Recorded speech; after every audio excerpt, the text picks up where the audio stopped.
A Arca da Aliança ainda é um grande mistério para a humanidade.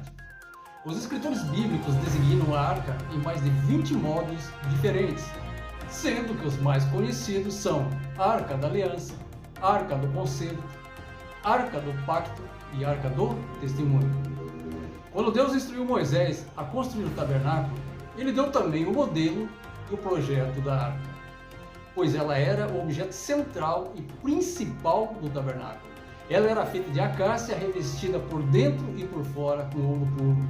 Na tampa havia 2 querubins de ouro virados uns para o outro, com as cabeças inclinadas e as asas estendidas para cima.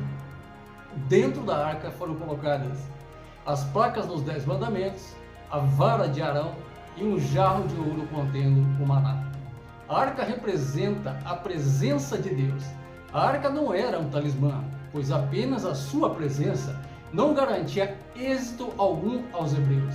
As bênçãos de Deus dependiam da condição espiritual e da obediência fiel dos que possuíam a arca.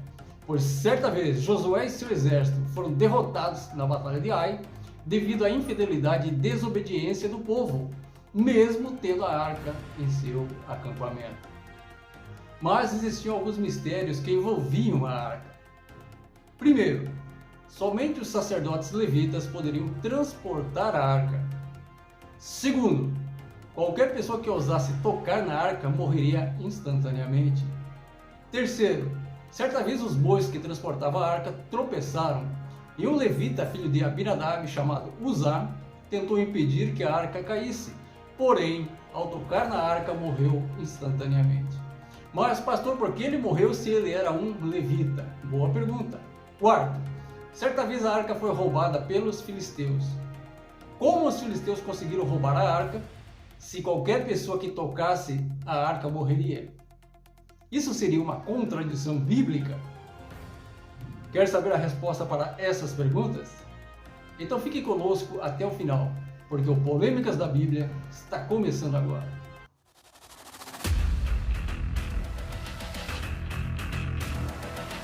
Olá, sejam bem-vindos ao nosso canal. Eu sou o Pastor Adilson e quero te convidar a deixar aquele seu like abençoado e a se inscrever no nosso canal. Não se esqueça de clicar no sininho aqui embaixo, ele é super importante.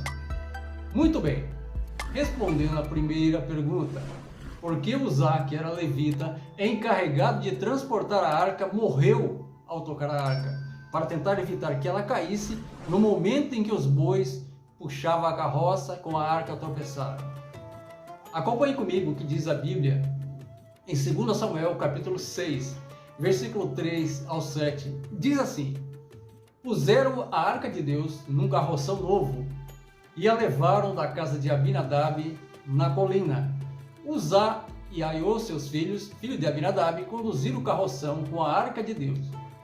Quando chegaram à eira de Nacon, os bois tropeçaram. Então Uzá esticou o braço e segurou a arca do Senhor. Por isso Deus o feriu e ele morreu ali mesmo ao lado da arca. Afinal de contas, por que Deus o matou? Se ele era levita encarregado de transportar a arca do Senhor. Acompanhe comigo o que diz a palavra do Senhor em Êxodo capítulo 25, versículo 13. Diz assim: faça varas de madeira de acácia, revista-as de ouro e coloque-as nas argolas laterais da arca, para que possa ser carregada sobre os ombros. As varas permanecerão nas argolas da arca, não podem ser retiradas. Apesar das boas intenções de Uzá, Deus não disse que a arca deveria ser transportada em carroças, mas que os levitas deveriam transportá-la sobre os ombros. Por isso que Deus mandou fundir argolas na arca e introduzir as varas de acácia, que eram revestidas de ouro, nas argolas. Mas os levitas decidiram fazer do jeito deles. Qualquer semelhança com os dias atuais não é mera coincidência. Infelizmente, em nossos dias, alguns líderes religiosos desenvolveram fórmulas miraculosas para fazer os seus ministérios crescerem. Eles estão transformando as igrejas em casa de shows, casa de entretenimento com cantores gospel famosos, com pregadores famosos que cobram para pregar o evangelho. E a moda agora são os coaches, que se especializaram em mexer com a emoção das pessoas, com frases motivacionais tipo você pode, você consegue, você vai vencer. Isso tem um poder muito grande de mexer com as emoções, mas o evangelho sempre fica em segundo plano. É o homem que está no centro das mensagens e não Jesus Cristo. A segunda pergunta a ser respondida: por que os filisteus não morreram ao roubar a arca? A resposta é bastante simples. Para os filisteus, a arca era apenas um objeto valioso coberta de ouro, pois eles não conheciam o Deus de Israel. Portanto, não foi falta de reverência ou desobediência, pois naquela época era muito comum, após as batalhas, os vencedores levarem os despojos dos derrotados. O povo de Israel conhecia a Deus e seus estatutos, porém não tinham reverência nem obedeciam às ordens divinas. O próprio Deus permitiu que os filisteus tomassem a arca e matassem milhares de israelitas que eram idólatras e cocheavam entre dois pensamentos. Porém, quando Deus se revelou aos filisteus, eles tiveram muito mais reverência e temor do que os israelitas, pois além deles devolverem a arca rapidamente, eles enviaram muitos presentes em ouro, reconhecendo os seus erros, com o intuito de aplacar a ira de Deus.